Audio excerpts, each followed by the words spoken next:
In the heart of Nairobi, Kenya, lies a building that witnessed the silent screams of countless victims. Nyayo House, a place that became synonymous with unspeakable horrors during a dark chapter in Kenya's history. Mimi, Daniel Arap Moi, naapa kwamba nitakuwa mwaminifu kwa Jamhuri ya Kenya na kuitumikia kwa moyo wangu wote, na kwamba nitahifadhi, nitalinda na kuitetea katiba ya Kenya kwa mujibu wa sheria iliyowekwa. Ewe Mwenyezi Mungu nisaidie. I'm Mr. Historian, and in today's video, we uncover the chilling tale of torture and repression that unfolded within its walls. Nyayo House, a seemingly innocuous government complex, transformed into a chamber of anguish during the presidency of Daniel Arap Moi. This period, marked by political repression, saw the systematic use of torture as a tool to silence dissent and stifle opposition. Daniel Arap Moi's regime, from 1978 to 2002, was characterized by allegations of human rights abuses. Nyayo House, intended for administrative purposes, became a symbol of the government's heavy-handed tactics.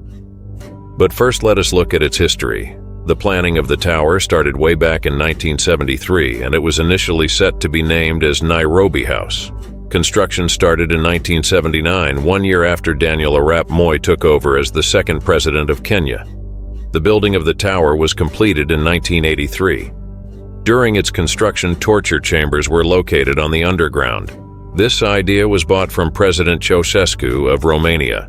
Majority of people that were brought in here were his opponents in politics to give out information that he wanted. The known detainees included George Aniona, Wahoma Mutahi, Raila Odinga. But where were the entrances located?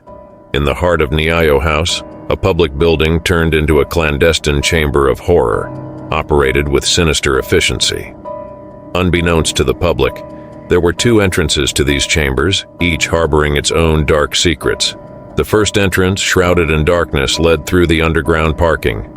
Victims, blindfolded and disoriented, were forced to navigate the labyrinthine paths of the parking area. They circled, deliberately misled to conceal the entrance to the covert chamber. A hidden door, discreetly positioned in a corner of the parking lot, served as the gateway to the nightmare within. The second entrance, equally deceptive, operated through the lifts. 3 lifts existed: the public lift, the VIP lift, and a small concealed lift with a capacity for 3 individuals. This clandestine lift granted access to both the underground chambers and the top floor, where the torturer's office was ominously situated. Once brought into the chambers, the victims faced a chilling sequence. The interrogation began on the top floor. If the information provided was deemed insufficient, a barrage of torturous methods ensued, leaving victims psychologically and physically scared. The methods employed were nothing short of horrifying: starvation, woman torture, psychological mind games, alternating between good and bad cop tactics, even quoting the Bible to instill fear. You read the Bible, Brett? Yes.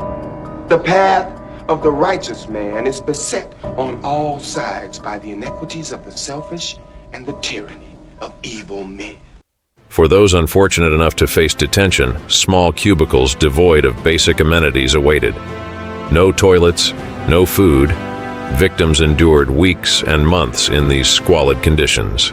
Forced to relieve themselves in one corner of the cubicle, the filth remained uncleaned. After days of degradation, a callous gesture, water flushed into the cubicle, rising to waist level.